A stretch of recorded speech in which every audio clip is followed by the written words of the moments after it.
You want to do one? Sure. Let's do it. So you've been basically here since the beginning, more or less.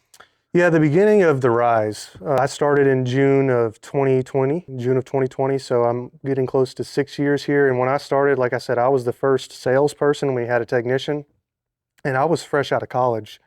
I didn't know what the heck I was doing. And Yeah. Clay was just like, here's the keys, figure it out. And so, Were y'all friends or anything No. before? No, he just No. hired you? Or how did he find you? so I graduated. I was doing an internship at Edward Jones. I thought I wanted to be a financial advisor. They wanted me to move to Tempe, Arizona to do the training program, and I had just gotten married. I'm like, I'm not moving. Yeah. So I was like, okay, I got to figure something else out. Went through an interview process with a company in Dallas for like 3 months. COVID hit. It ended up not working out. So like, shoot, what do I do now? Well, I went through an employment agency in Tyler, and they told me about this job. And I talked to my wife, like, it's in Quitman. I don't know if I want to drive an hour a day because I live in Tyler. Kind of out here in the middle of nowhere. Yeah, that's an hour trip here, hour trip back. So I got back to the agency the next day saying, you know what, thank you for telling me about this job, but I'm not interested. Well, Clay, who I'd never spoke to before, I didn't know who the heck he was. He adds me on Facebook, sends me this long message just like, come talk to me, man, give me a chance. So I came up here. We talked for like 2 or 3 hours.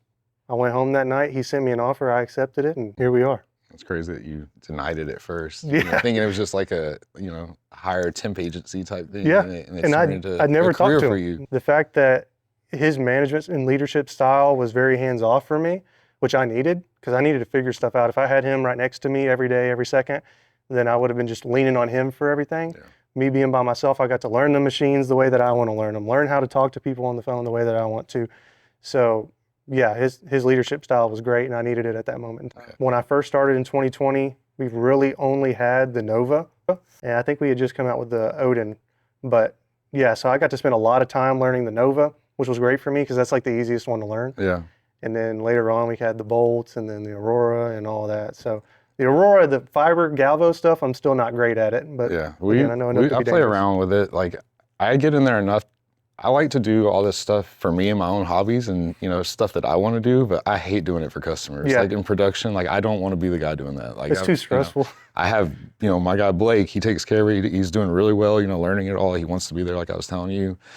But I only want to do stuff for fun. And I had an hour ride to work, hour ride home every day, so like why not spend that with, but this is where we work. I have a 2-minute walk down the stairs. Cubicles were lined up right here. Stitch in Heaven had like 30 employees. I was by myself, 1 employee for Thunder.